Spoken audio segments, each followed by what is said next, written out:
বয়সের মেয়েকে আমি বিবাহ করতে চাইনি চারটা কারণে। আল্লাহর নবী আমার বোনদের সমবয়সের মেয়েকে আমি বিবাহ করিনি চারটা সুবিধার জন্য। এক, মোহন্না আমি বেশি বয়সের তালাক প্রাপ্তা মেয়ে বিবাহ করেছি, যাতে করে আমার বউ আমার বোনদেরকে শিখিয়ে দেয়, বিদ্যা শিখিয়ে দেয়। দুই, বলে তুয়াদ্দাবাহুন্না আমার স্ত্রী যেন আমার বোনদেরকে শিষ্টাচার শিখিয়ে দেয়। শিষ্টাচার। মোবাইলে রিং হচ্ছে, অন করে বলছে হ্যালো। হ্যালো বলে তো কুকুরকে ডাক। ওই আমরা তো একদিনে হ্যালো বলিনি, তো আমরা তো আছি তো দুনিয়া, আমাদের চলে না। অন করে দেখবে যদি যেটা হিন্দু হয়, জি ধন্যবাদ, কি বলছিলেন। আর যদি চিনতে না পারেন তো বলবেন আসসালামু আলাইকুম। হিন্দু হোক, চামার হোক, ডম হোক, আড়ি হোক, যে হোক না কেন, মুচি হোক, মেথর হোক, আল্লাহর নবী বলেছেন চিনো যাকে তাকে সালাম দিবা, চিনো যারা না তাকে সালাম। আমার প্রমাণে বুখারী মুসলিম হাদিস। আমি কেন হ্যালো? এক গিলাস পানি দিলাম, বলছে থ্যাংক ইউ। আচ্ছা, এক গিলাস যে আপনি পানি দিলেন, আমি যে থ্যাংক ইউ বললাম, তো এটা তো কি হলো বলো তো, কি হলো এটা? একটু কিছু হয়েছে কি? কিছুই হয়নি। তো তুমি এক গিলাস পানি দিলে, আমি বললাম জাযাকাল্লাহ খায়। ও ছেলে, তুমি এক গিলাস পানি নিচে দিলে গো, আল্লাহ তার প্রতিদান দান করে। আল্লাহ তোমাকে এখন প্রতিদান দেবে, আমি ওর উপরে চাপিয়ে দিয়েছি। তুমি লন্ডনে বিপদে পড়েছ, সেইখানে তোমাকে বাঁচিয়ে দিবে। কেন? আমি বলেছিলাম যে এই পানির বিনিময়ে আল্লাহ তোমাকে দিবে। জাযাকাল্লাহ খায়। তুমি বললাম থ্যাংক ইউ। বিমানে মেয়েগুলি খালি কথায় কথায় বলছে থ্যাংক ইউ, কথায় কথায়। নেপালে বিমানে মেয়েগুলি বলছে ধন্যবাদ। কিছুই না, একেবারে জিরো। তার নাম শিষ্টাচার। আমার স্ত্রী আমার বোনদেরকে শিষ্টাচার শিখিয়ে দিবে। তিন, অনেক তুরাজ্জেলা হন না, আমার স্ত্রী আমার বোনদের মাথার চুল চিরুনি করে দিবে, বাচ্চাকে মায়ে পরিপাটি করে রাখবে, সাজগোজ করে রাখবে, গোসল দেওয়া রাখবে, পায়ের ময়লা পরিষ্কার করে রাখবে, কাপড় ধুয়ে দিয়ে রাখবে, ঝকঝকে করে রাখবে। কে রাখবে বলো তো? মা। চার, তাকুমা আলাইহিন্না আমার বউ আমার বোনদের উপরে পাহারা দিবে। মা হলো পাহারাদার। তুমি তো কষ্ট পাবা, তোমার নামে বলি, কষ্ট পেলে কি হবে? তোমার বোন ক্লাস 10-এ পড়ে, এখন বসে আছে, মাথায় কাপড় নেই। তোমার মাও আছে, বলো যে এটা আমার মা। এই ছেলে, বলো যে এটা আমার খালা, নাহলে সৎ মা। তোমার মা তোমার বোনকে কবর দিয়েছে, আর তোমার বাপ হলো কাপুরুষ। শোনো, 3 শ্রেণীর মানুষ জান্নাতে যাবে না। এক, মধুমেনুল খামার, নিয়মিত বিড়ি, তামাক, জর্দা, সিগারেট, গুল, নেশাদার দ্রব্য খায়, পান করে যে। 2, ওর রাজালাত মিনান নিসায়ে পুরুষের বেশধারী নারী, যারা পুরুষের জুতা স্যান্ডেল পরে, যারা পুরুষের শার্ট প্যান্ট পরে, যারা পুরুষের পোশাক পরে, তারা জান্নাতে যাবে না। 3, দায়ুস তোমার বাপ। দায়ুস কে? তোমার বাপ। কিভাবে? আল্লাযী ইকুরু ফি আহলিল খাবাসা, যে তার বাড়িতে বেহায়ার সুযোগ দিয়েছে, সে হলো দায়ুস। তোমার বোন ক্লাস 10-এ পড়ে, মাথায় কাপড় দিয়ে স্কুলে যায় না, তো দায়ুস আমি না তোমার বাপ। এত স্পষ্ট কথা কি বোঝা যায় না? খুব ভালো বোঝা যায়। তাহাজ্জুদ পড়েও লাভ হবে না। তাহাজ্জুদ পড়েও কি করবে? মেয়ে রাস্তাঘাটে ঘুরবে আর বাপ তাহাজ্জুদ পড়বে। ধর্ম পাগল হয়ে গেছে। ধর্ম কি রাজশাহী চাঁপাইনবাবগঞ্জের হাওয়াই লাড্ডু, ধনু হাত में लड्डू है जो चाहे उसको खा लो, जो चाहे उसको छोड़ दे। বলো আপনাকে শক্ত হতে হবে। পরিবারের উপর থেকে লাঠি উঠিয়ে নিও না। 9 নাম্বার, পরিবারের উপর থেকে লাঠি উঠিয়ে না, রাসূলের আদেশ। আমি আপনাকে উপদেশ দিচ্ছি, মজ আমি তোমাকে উপদেশ দিচ্ছি, পরিবারের উপরে লাঠি রাখো। আবার এসেছে লাঠি দরজায় ঝুলিয়ে রাখো। ছেলে মেয়ে দেখে বলবে বাবা একটু উল্টা চললে এটা। 5টা হাদিস আছে, সবটাই লাঠি, সবটাই লাঠি উল্লেখ করা আছে। সম্মানিত দিনী ভাই, 1 নম্বরে কি ছিল? এগুলো আমাদের আলোচনা ছিল না, মূলত 1 নম্বর আলোচনা ছিল। 1 নম্বর আলোচনা কি ভুলে গেছি। শিরক করো না, জ্বালিয়ে দিলেও, হত্যা করা হলেও শিরক মহাপাপ। চলেন দেখো একটা সিরিজ দেখি। মানে আতা আরাফান ফাসালো ফাসা থাকবে মাকালা। কেউ যদি গণকের কাছে যায়, তার কাছে গেলেই তার 40 দিনের সওয়াব কবুল হবে না, খালি গেলে। কেউ যদি গণকের কাছে যায়, তার বলা কথাকে বিশ্বাস করে, সে মোহাম্মদকে, কোরআন মাজিদকে অস্বীকার করে, সে কত বড় পাপী। রাসূলুল্লাহ সাল্লাল্লাহু আলাইহি ওয়াসাল্লাম হালাকাতান বিয়াদ, আল্লাহ রাসূল একটা লোকের হাতে দেখুন বালা, তামার বালা। এখানে অনেকের তামার বালা আছে, যারা কাজ করতে আসে তাদের হাতে তামার বালা আছে, নইলে ঘড়ি জাতীয় বালা আছে। আল্লাহ রাসূল বলেন এটা কি? আল্লাহ রাসূল, আমার শরীরে একটু অসুস্থ ব্যথা আছে, সেই জন্য দিয়েছি। আরে এইটা দিয়ে তোমার ব্যথাই বেশি হবে, কমবে না, তুমি এটা খুলে ফেলো। তুমি যদি মরে যাও আর এটা যদি তোমার গায়ে থাকে, তোমাকে জাহান্নামে যেতে হবে। কেউ বালা অবস্থায় এখান থেকে উঠে যাবেন না, হাতে যা আছে রাবার বালা আছে, এখন 1 মিনিট রেখে চলে গেলে, মারা গেলে জান্নাত হবে ইনশাআল্লাহ, রেখে জান্নাত হবে। রাসূল সাল্লাল্লাহু আলাইহি সাল্লাম বলেন, মান তালাকা তামিম ফাকাদ আশরাকা। কেউ যদি তাবিজ মাদুলি ঝুলায় তাহলে শিরক করলো। হুজুর যত বড়ই হোক, পাগড়ি যত বড়ই হোক, আলখাল্লা যত বড়ই হোক, কোরআন মাজিদ দিয়ে যদি তাবিজ লিখে দেয়, তবে হুজুর মুশরিক, আর কাজ শিরক, বিনিময় জাহান্নাম। মাদুলি আপনার গায়ে, আপনার স্ত্রীর গায়ে, আপনার ছেলের গায়ে, আপনার মেয়ের গায়ে, গলায় কাউর থাকবে না, 1 সেকেন্ড থাকবে না।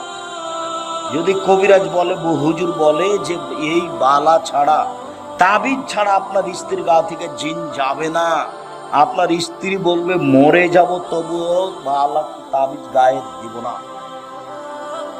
আরে 10 দিন পরে মরতাম, না হলে এখনই মরলাম। বেঁচে থাকতে থাকতে আর শেষে তো একদিন আছে নাকি? মালাকুল মউত আল্লাহকে গিয়ে বলছেন যে আপনি যে একটা লোকের কাছে আমাকে পাঠালেন, তা আমি তাকে জান কবজের কথা বললাম, 1 থাপড় দিয়েছে, আমার যে 1 চোখ কানা হয়ে গেল। আচ্ছা ঠিক আছে, তুমি তাকে গিয়ে বলো যে গাভীর গায়ের উপরে হাত দেন। তো উনি গাভীর গায়ের উপরে হাত দিলেন। তখন জিবরাইল মালাকুল মউত বলছেন, হাতের নিচে যতটি লোম আছে ততদিন আপনি বাঁচবেন। তখন মুসা আলাইহিস সালাম বলছেন তারপরে? বলে তারপরে মরণ। ও, তারপরে যদি মরণ, তার এখনই হোক।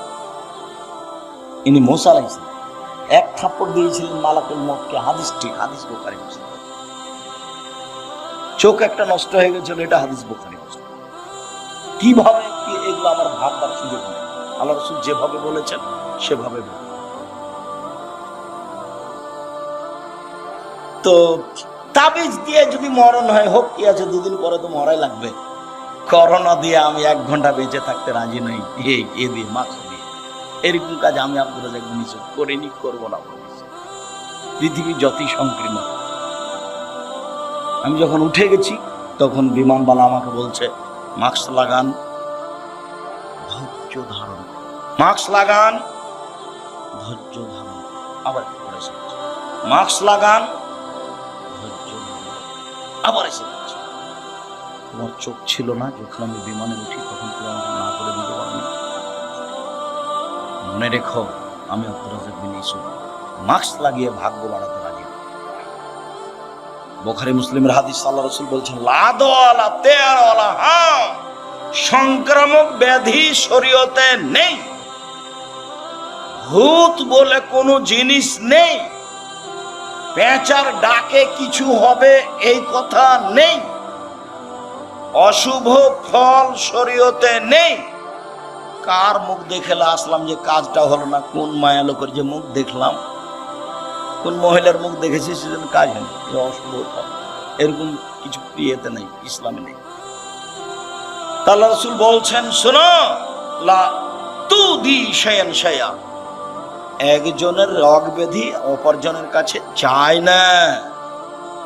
কারো রোগ ব্যাধি কারো কাছে যায় না।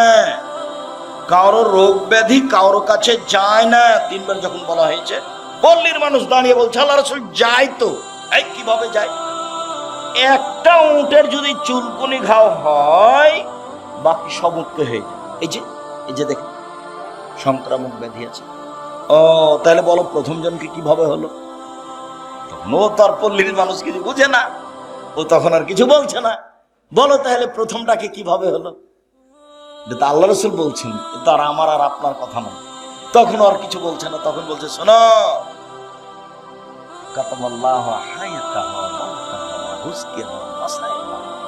আল্লাহ যখন মানুষকে সৃষ্টি করেছেন, প্রাণীকে, তখন লিখে দিয়েছেন 1 তার মরণ, 2 তার জীবন, 3 তার রুজি, 4 তার বিপদ আপদ করোনা ভাইরাস।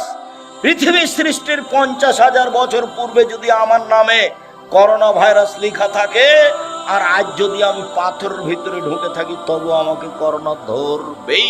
প্রমাণে ফিউচার পার্কের মালিক ঢাকার, ওরা দেশের পানি খেত না, ওরা দেশের পানি খেত না, ওরা দেশের পানি খায় না, বিদেশ থেকে পানি নিয়ে এসে খায়। আর রাজশাহী মেডিকেলে, করোনা ভাইরাসের মেডিকেলে দেখা গেল যে রোগী যাকে করোনা হয়েছে, ওকে যে খাবার দেওয়া হয়েছে, ওই খাবারগুলো সামনে ফেলে দেওয়া হয়েছে, ওরা সবাই খাচ্ছে, ওকে কাউকে করোনা ধরে। আর ওর বউ স্বামীর ভালোবাসার গায়ের সাথে গাও লাগিয়ে শুয়ে আছে, ওর বউকে করোনা ধরলো না, আর আমাকে নাকি 3 ফুট দূরে থাকতে হবে। 3 ফুট দূরে। আমি দুবাইয়ে গেছি, বলছে আমি আপনার পায়ের সাথে পা লাগিয়ে বসো, দাঁড়ান, আমি বলছি জরিমানা হবে। জরিমানা আমি দেবো? পায়ের সাথে পা লাগিয়ে দাঁড়ান। প্রায় মাসখানেক ছিলাম, আমি ভাবছিলাম যে বিমানবন্দরে যখন যাবো তখন মনে হয় আমার টিকিট হবে না, কেন আটকাবে, কত যে জরিমানা আছে আল্লাহ ভালো। দেখা গেল কিছু হলো না, বলছি তাহলে আমার কোনো জরিমানা হয়নি, আল্লাহ বাঁচাচ্ছে। করোনা ভাইরাসের আমি 5 পয়সা দাম দিই, সরিষা সম পরিমাণ। করোনা ভাইরাসের লোক তো দেখতে গেছি, এমন তো একটু ধাক্কাও খায়নি যে পাশে যাব, এরকম আমার কোনো অন্তরে ধাক্কা খায়নি। শীত মাস্কে করোনাকে ঠেকানো হবে, এটা কি শীত। এখন মাস্ক, এই যে ধুলাবালি আছে, জীবনে দিয়ে থাকে, সবসময় দিয়ে থাকে না। আমরা চাপাই না, আমাদের মানুষ গরুর পায়ে মশুরি, কালাই, এগুলো মারা বুঝেন কিনা আপনারা? তো যখন দেখি যে নাকে এমন কিছু ঢোকে, আমার আব্বাকে দিতে দেখি না, আমাদেরকে বলেও নি কিছু। এখন দেখছি যে দেওয়া ভালো। নাকটা যখন ঝেড়েছি তখন এত ময়লা বের হয়েছে। গরুর উপরে গরু নিয়ে ঘুরেছি, ওই মশুরি কালাইয়ের উপর। আমার আব্বা তো কৃষক মানুষ, আমি কৃষকের সবকিছু বুঝি, আমি নিয়ে করতে পারি। সম্মানিত দিনী ভাই বোন, দাখালা রাসূলুল্লাহ সাল্লাল্লাহু আলাইহি সাল্লাম মক্কা ওয়া হালাল মক্কা 360 নসব। আল্লাহর নবী যখন কাবা ঘরে ঢুকলেন, তখন কাবার ঘরে ছিল 360টি মূর্তি। মূর্তিগুলো ছিল ইব্রাহিম আর ইসমাইলের।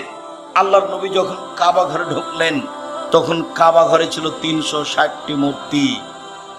ফাজালা ইয়ানওয়াতুহু, তার হাতে একটা লাঠি ছিল, মূর্তিগুলোকে গুতা দিতে লাগলেন আর বললেন, জাল হক এসেছে সত্য, ওয়া যাহাকাল বাতিল চলে গেছে মিথ্যা, ইন্নাল বাতিলা নিশ্চয় মিথ্যা, কানা যাহুকা চিরদিন মিথ্যা। মূর্তি সব ভেঙে তুলে একাকার। মূর্তিগুলো ছিল ওর বাপের। মূর্তিগুলো কার ছিল? বাপের। কে ওর বাপ? আজর কেন হবে? আজরই কথা। ইব্রাহিম আলাইহিস সালাম, ইব্রাহিম আলাইহিস সালাম যে মুহাম্মদ সাল্লাল্লাহু আলাইহি ওয়াসাল্লামের পিতা সমতুল্য, মেরাজের হাদিসে বুঝতে পারেননি? সপ্তম আকাশে যখন জিবরাইল গেলেন, তখন আমাদের নবীকে বলছেন, হাজা আদম, হাজা আবুকা ফাসালিম আলাইহি, ইনি আপনার বাপ, ইনি আদম, আপনি তাকে সালাম দেন। আমাদের নবী একটু আগিয়ে গিয়ে বলছিল, আসসালামু আলাইকুম ইয়া আবি, আব্বা আপনাকে সালাম। তখন ইব্রাহিম আলাইহিস সালাম বলছেন, ওয়া আলাইকা সালাম ইবনি সালেহ, নবী সালেহ, ও আমার সৎ ছেলে, সৎ নবী, তোমাকেও সালাম। দেখেন তো বাপ বেটা। আর আপনার স্ত্রী শোকে যে প্লেট কিনে রেখেছে, সেগুলো হলো চিংড়ি মাছ, দেখবেন শোকে প্লেট। আর বাটিটা, তরকারির বাটিটা হচ্ছে রুই মাছ, কাতল মাছ। চিরুনিটা পশু প্রাণী, কাঁকড়া দিয়ে ভর্তি। যদি সত্যিকারী মুসলমান হন, মোমেন তো পরে, মুসলমান হলে আজকে বাড়িতে গেলে একটা থাকবে না, সব যা আছে, পুতুল আছে, মূর্তি আছে, প্লেট আছে, সব ভেঙে ফেলে দিত, প্লেট ভেঙে ফেলে দিত।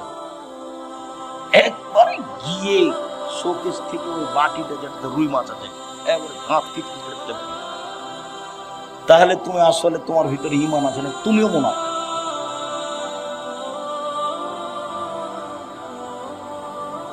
গিন্নি যদি রাগ করে তাহলে বলবে যে আগে বক্তব্যটা শোনো, আব্দুল রাজ্জাক সাহেবের বক্তব্যটা শোনো।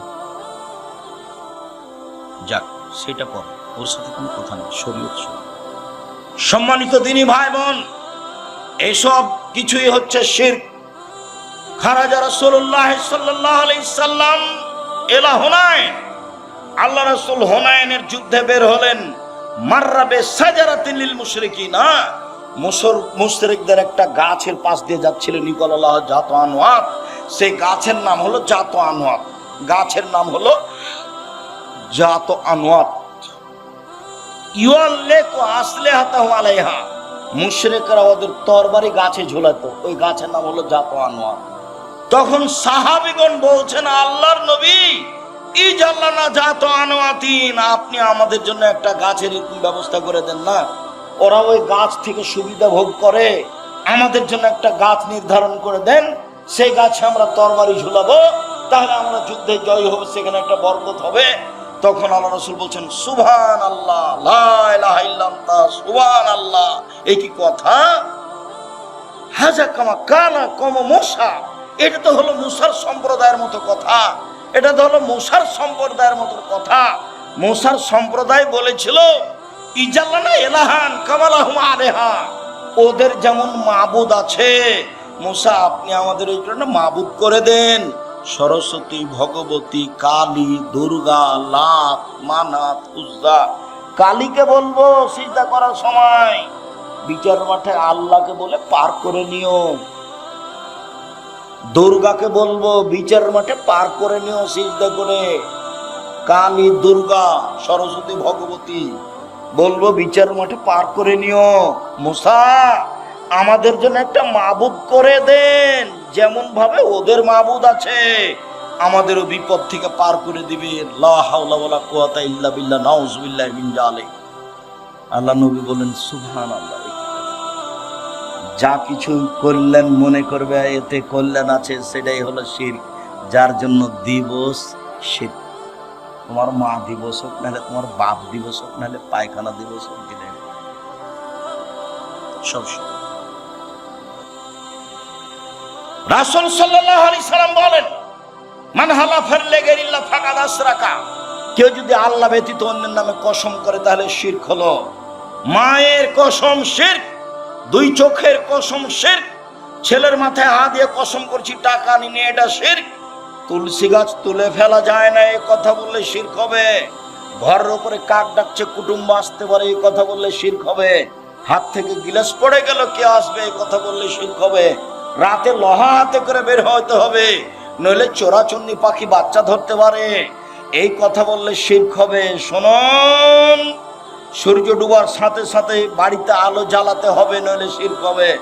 এই যে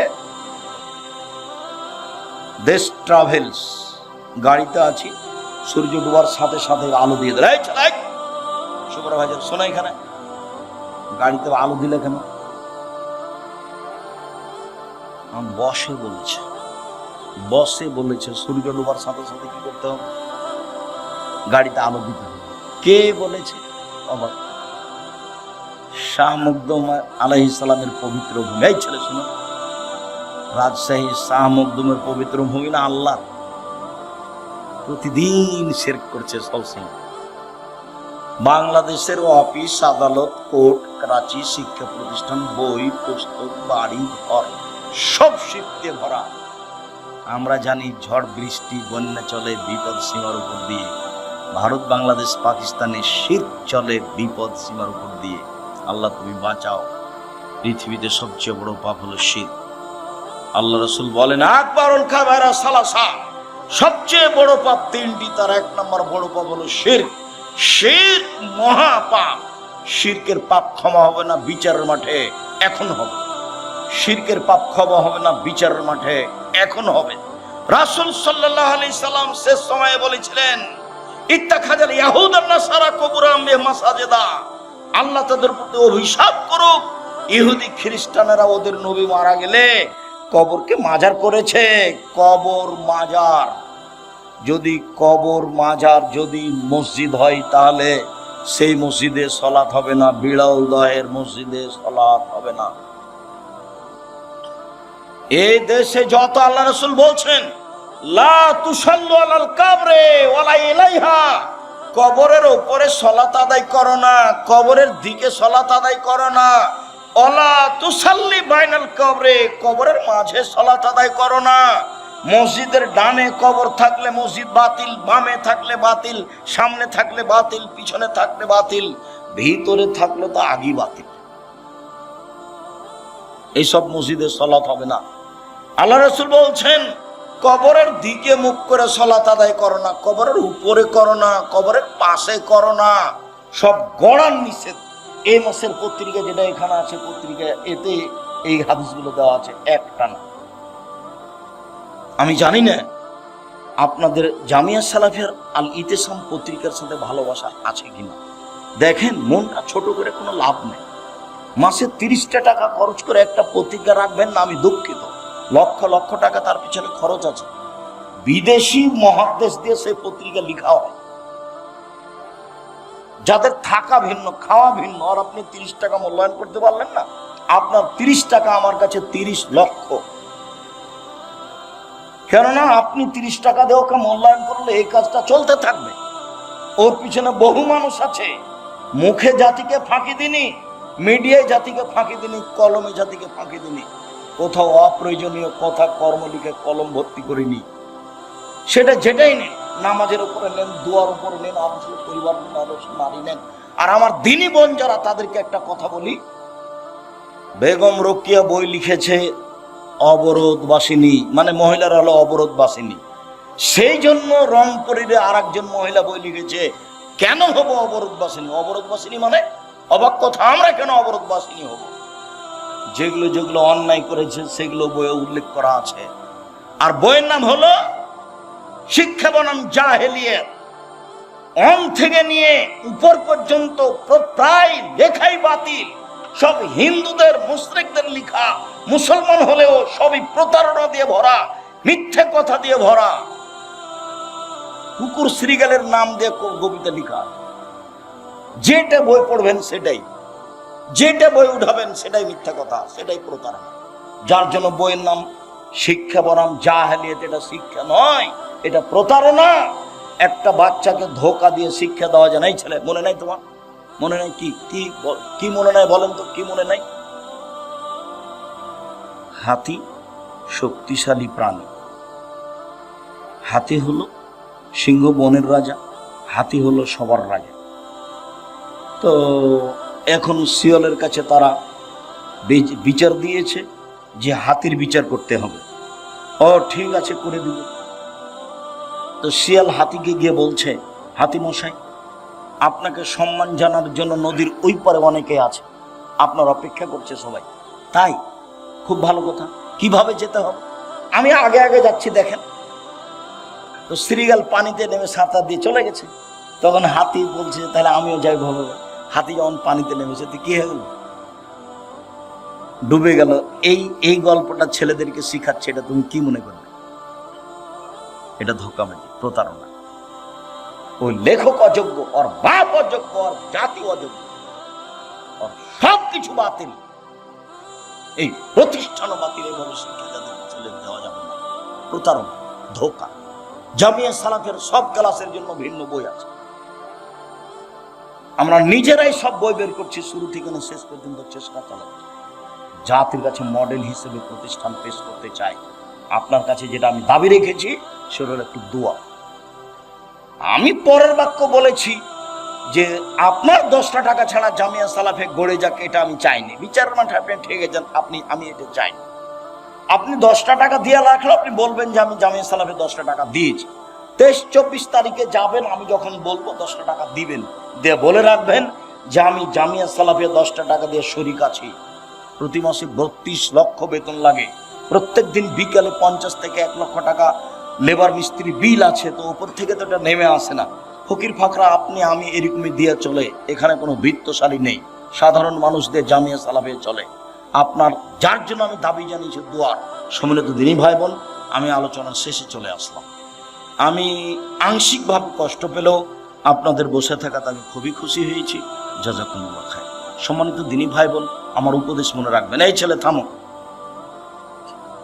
5 ওয়াক্ত সালাত, 1 2 মনে রাখতে হবে, হালাল রুজি, 3 কোরআন তেলাওয়াত, 4 দুইজন যেখানে বসে আছে সেখানে না বসা, এটা উপদেশ।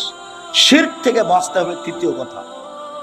চতুর্থ কথা হলো 23-24 ডাঙ্গিপাড়ায় যেতে হবে। জোরালোভাবে অনুরোধ থাকছে, পুরুষ নারী সবাই যাবেন, আমি খুশি হব। 10টা টাকা হলো সহযোগিতা করবেন। আর সবাই বই পুস্তক নিয়ে যাবেন, কেউ খালি যাবেন না। আর আপনাদের প্রিয় আব্দুল্লাহর বই আছে মিন্নাতুল বারি, বুখারীর ব্যতিক্রম ব্যাখ্যা। এছাড়াও দেখেন তাওজিহুল কোরআন তাফসির আছে, ব্যতিক্রম তাফসির, অন্যান্য বইগুলি, দুয়ার বই আছে, কেন নির্যাতন কি তার প্রতিকার, শিক্ষা বানান জাহেলিয়াত, সম অধিকার নেই মর্যাদা চাই, আদর্শ নারী আদর্শ পরিবার। আমার দিনী ভাই বোনকে বইগুলি সংগ্রহ করার জন্য অনুরোধ জানাচ্ছি। আমার হাতের ডান দিকে বইগুলি আছে, স্টেজের পাশেই। আর এখানে প্রতিষ্ঠান আছে, মাদ্রাসা, আপনারা সহযোগিতা করে যাবেন অবশ্যই। মসজিদে একামত হওয়ার আগে দাঁড়িয়ে যান, এটা কি হাদিস দ্বারা? জি না, একামাতের আগে কেউ দাঁড়াতে পাবে না। একামত যখন শুরু হবে তখন দাঁড়াবে, তার আগে কেউ দাঁড়াতে পাবে না। আচ্ছা, বারাকাল্লাহ, জাযাকাল্লাহ। শায়েখ, আসসালামু আলাইকুম। কোন মৃত ব্যক্তি স্বপ্নে আমাকে ডাকলে এর কোনো প্রভাব পড়বে কি? জি না, কোনো প্রভাব পড়বে না। যে স্বপ্ন খারাপ লাগে সেটা কাউকে বলবেন না। নাউজুবিল্লাহ মিন জালিক বলবেন, 3 বার থুতু বামে দিবেন, 2 রাকাত সালাত আদায় করে নেবেন। ওই স্বপ্নের কোনো প্রতিক্রিয়া থাকবে না,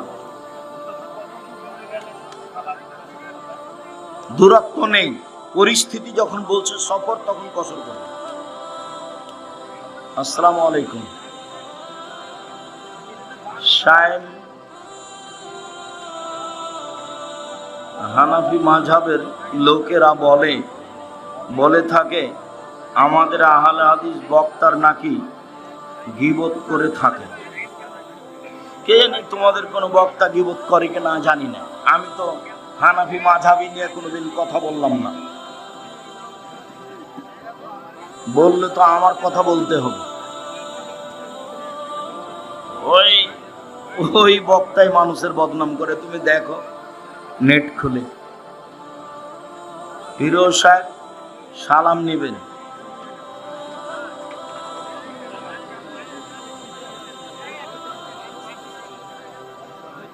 মানসিক কোনো রোগ নেই, ইবাদত করলে এর জন্য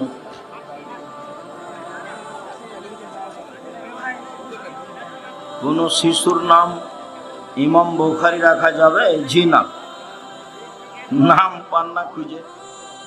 ইমাম বুখারীর নাম মোহাম্মদ রাখেন, মোহাম্মদ। পিতা মাতা যদি সালাত আদায় না করে এবং দিন না বুঝে, তাহলে ছেলের করণীয় কি? তুমি সালাত আদায় করো, বাপ মাকে বলতে থাকো। শায়েখ, আমাদের এলাকায় বিবাহে মেয়ে পক্ষ থেকে ডলি বিবি যায়, আমার ছেলে পক্ষ থেকে কলধরা যায়। এইভাবে কি যাতায়াত করা যাবে? জি না, এগুলো হারাম, যাবে না। বিয়েতে বউ ভাত অনুষ্ঠানে কোনো উপহার নেওয়া যাবে? বউ ভাত হারাম, উপহার ওই অনুষ্ঠানে হারাম। আমি অন্যের জমি লিজ নিয়ে পেঁয়াজ, রসুন, ভুট্টা ও অন্যান্য ফসল চাষাবাদ করি। এক্ষেত্রে